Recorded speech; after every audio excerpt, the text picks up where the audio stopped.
लिमगाव पोलिसांची धडाकेबाज कारवाई। जबरी चोरीतील 4 आरोपी जेरबंद। 6,81,000 रुपयांचा मुद्देमाल जप्त। नांदेड जिल्ह्यातील लिमगाव पोलीस स्टेशन हद्दीतील घडलेल्या जबरी चोरीच्या गुन्ह्याचा स्थानिक गुन्हे शाखा LCB व लिमगाव पोलिसांनी अवघ्या काही दिवसातच छडा लावत 4 आरोपींना अटक केली। आरोपीकडून चोरीस गेलेली बॅग व त्यातील सुमारे 6,81,000 रुपयांचा मुद्देमाल हस्तगत करण्यात आला।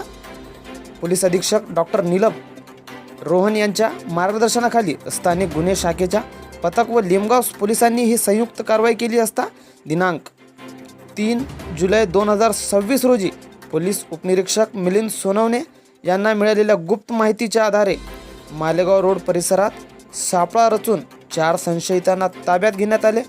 चौकशी दरम्यान आरोपींना गुन्ह्याची कबुली दिली।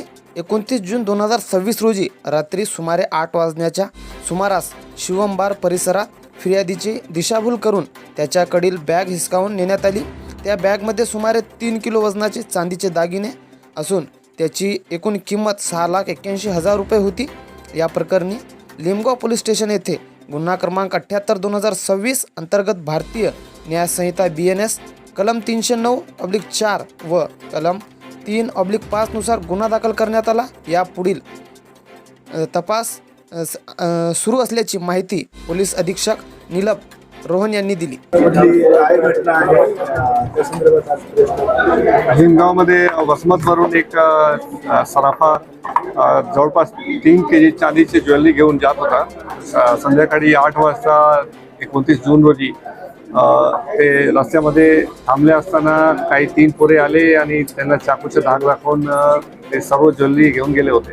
त्याच्यामध्ये स्थानिक गुन्हे शाखा आणि पोलीस स्टेशनची टीमने चांगली कारवाई करून ते 4 आरोपींना अटक केलेलं आहे आणि 100% मुद्देमाल रिकवर केलेला आहे। सर, या आरोपींची काही गुन्हेगारी पार्श्वभूमी? आरोपीची गुन्हेगारी पार्श्वभूमी नाही आहे। एक विधी संघर्षग्रस्त बालक आहे, त्याच्या व्यतिरिक्त त्याच्यावर एक काही गुन्हे आहेत, त्याच्या व्यतिरिक्त बाकी सर्वांचे फर्स्ट टाइम आहे। तर नेमका काय उद्देश होता? ते ह्याच्यामध्ये जो सराफा ज्वेलर होता त्याच्याच ओळखीच्या मित्राने मागचे काही दुश्मनीचे कारणावरून ते हे तिघांना 1 लाख रुपये देऊन सुपारी देऊन असं कारण घडवलं होतं।